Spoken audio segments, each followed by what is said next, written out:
Hey there, welcome to Board Game Barrister, our local game shop in Milwaukee, Wisconsin. I'm Andy, and I'm here with Gordon and Glenn, and today we're talking Wrath of Fire Mountain, a game where we're trying to assert our dominance over a prehistoric land by harnessing the power of a volcano and taming dinosaurs. Let's get into it. Welcome to Wrath of Fire Mountain, a game where we're playing as the cave tribes, trying to establish our dominance over the jungles and fields of this prehistoric region. This is a dice game, so on your turn, everything you do is going to be decided by the roll of the dice. So to begin my first turn, I'm going to take the 5 dice and I'm going to roll them.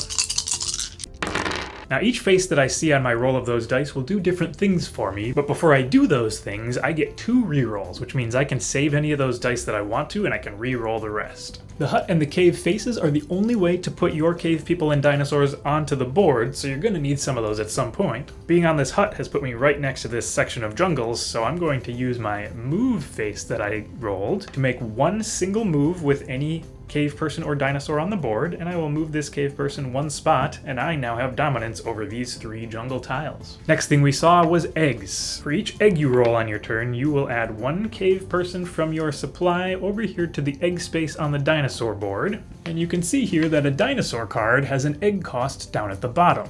So right now I have 2 cave people on the board, which means I could afford this pteranodon if I wanted to. Let's do that now. So I'm going to cash out my 2 cave people from the egg space, grab a pteranodon miniature, and we're going to add a base of our color to the bottom of it.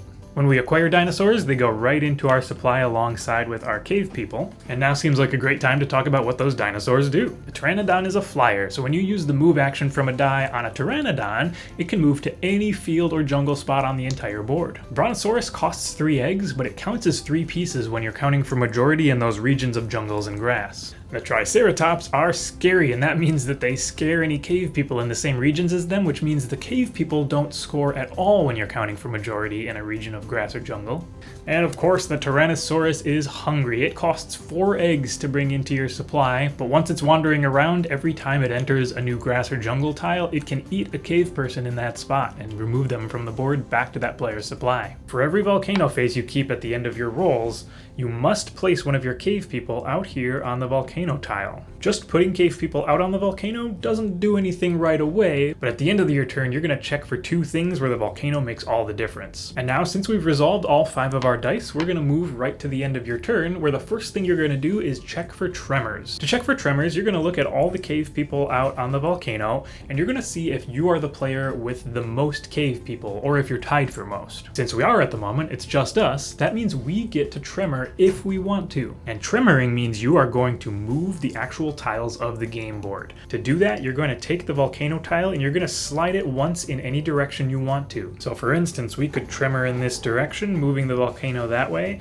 and when you do this, you're going to slide all the other tiles in that row, and then the one you pushed off the edge will always get flipped to the other side of the board. So that's tremors, and then the last thing you're going to do on your turn is check for an eruption. An eruption occurs if your volcano spaces are all full. So in our 3-player game, that meant when there were 7 cave people on these volcano spaces, an eruption occurs. And eruptions are where all the scoring in the game happens, so let's fast forward to a game state where the eruption would be relevant. Okay, so here we are at an eruption where at the end of this player's turn, they look at the volcano and they see that there are 7 full spots, which means an eruption's gonna happen. The first thing we do with an eruption is we check the volcano itself for whoever has the most cave people on the volcano spaces. The player with the most, or the players who are tied for the most, are gonna score 3 points right now. Any other person who put at least 1 cave person onto the volcano during this eruption cycle is also going to score 1 point. And we move on to the second phase of the eruption, which is to score every region on the board with pieces on it. A region awards as many points as there are tiles in it, so this region of jungles will award 2 points to the majority winner of that region. Here we have red player with 2 pieces, 1 for green and 1 for purple, which means red wins it. Red's gonna score 2 points, but the winner of each region has to remove their pieces from that region back to their supply, where the other players who didn't win do not. That's the end of the eruption, which means it's the end of this player's turn. The next player will take their turn as usual, and we're just going to continue the flow of the game exactly as it was. We'll continue doing this until at the end of an eruption, 1 player at the table has at least 20 points in a 3-player game. At the end of that eruption, we're going to check who has the most points, and that player's going to win it. Alrighty, so we just sat down and played this game for the first time. It was really interesting. We played with 3 players today, and even with only 3 players, it goes all the way up to 4 players. With 3 players, it took us about an hour and 15 minutes to play a full game of it. It suggests 30 to 45 minutes, but the first time you sit down, and potentially every time you sit down, depending who you're playing with, you're looking at bare minimum that 45 minutes. It's probably going to take you longer, though. Yeah, I feel that the rules are really straightforward. This isn't going to give you a brain-burning experience from trying to learn to play, but the decision trees are really meaningful, and there's a fair amount going on, and that'll take some time. I like games that have dice like this, where you have some strategy, but you also have that bit of luck as well, because it's like, I know that I want to do 4 moves on my next turn. Am I going to get those 4 moves? What do I push in order to get that? What do I give up to get what I want to have? Yeah, I mean, it's a really cool exercise in adaptability, as is just about any game with a cool dice pool, but this one has so many other elements that come out of that dice pool that are sweet. Like, depending on what you roll early is going to partially decide like what strategies you should start leaning into for the duration of the game. You can't just bull charge the strategy you decided you wanted at the beginning of the game and say, I'm getting dinosaurs no matter what, because that will just lead to you probably being frustrated that that's not working. Oh, it's over. Right. So we're gonna have that. We're gonna have an egg, and that's real bad. One thing that they have in here that I do like when games have it, when you have other resources you can acquire, when there is an option to play with different ones. So we have dinosaurs that you can buy, and you have other dinosaurs that we didn't use.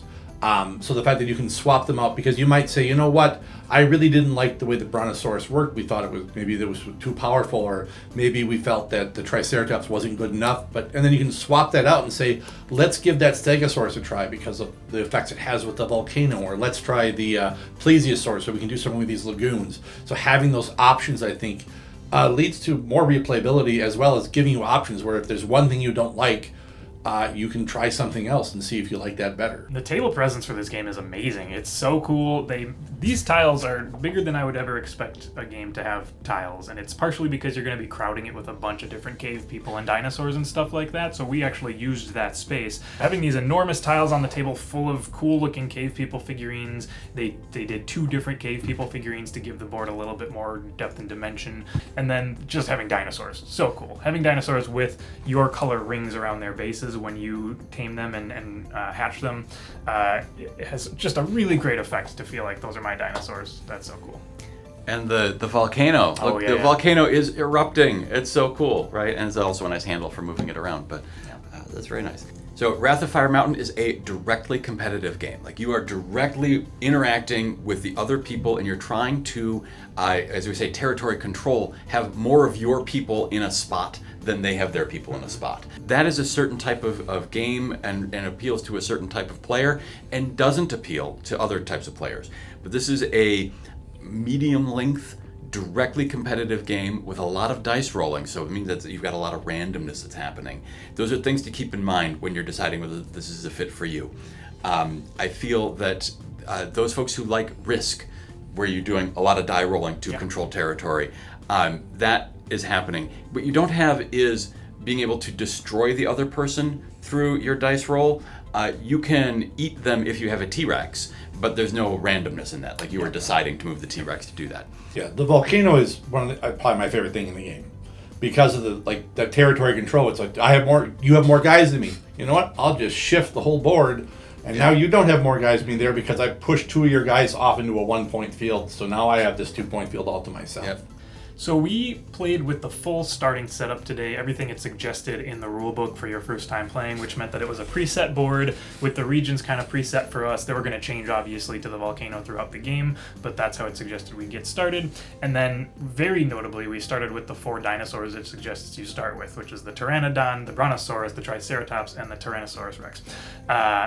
There is one change we would maybe suggest depending on the group you're playing with, and that's that the T-Rex was a very hard to play around dinosaur in a lot of ways. It just eats other people's cave people every time it enters a space with field or jungle on it. And that meant that we were consistently making a lot of decisions based on the threat of a T-Rex coming and just destroying our own guys. But all the dinosaurs have really interesting, really impactful effects that still have really intriguing effects on the gameplay. So I'd just swap it out with one other one. The Stegosaurus looks fascinating, and maybe that would be our suggestion for the one to swap it out with for your first game. Alrighty, I think that does it for Wrath of Fire Mountain. Thank you for joining us. We had a really good time with this one. We hope you had fun watching. And as always, hit that like button, leave a comment if you got one, and subscribe so you can see our new videos every week when we post them. This is now in our online store, so check that out. There's a ton of other cool stuff in there as well. And we will see you next week. Thanks.